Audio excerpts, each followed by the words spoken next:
Un malaise peut frapper à tout instant.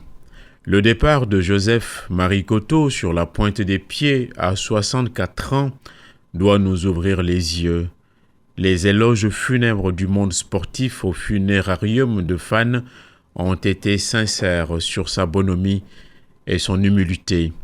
Les meilleurs nous quittent, tout est dépeuplé.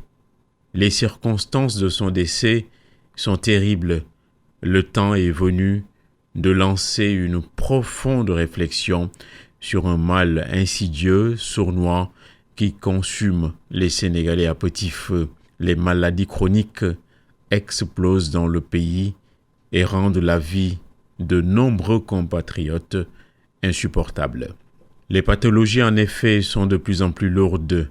Grande quantité de souffrance, piètre qualité de la vie. La santé publique, c'est d'abord la prévention, une communication à l'eau claire sur les facteurs de risque, la mauvaise alimentation est donc le sujet capital. On creuse nos tombes avec nos propres dents. On s'alimente comme on peut. Le microbiote intestinal est déséquilibré. Il ne faut pas de fatalisme, mais être proactif. L'alternative, voire notre ascèse, c'est de faire de la lutte contre les maladies chroniques et métaboliques une grande cause nationale et la priorité des priorités à côté de l'éducation, puisque tout se tient dans la vie. Le Covid a beau être virulent, il ne saurait être plus dangereux que ces périls qui montent et qui montent sans cesse.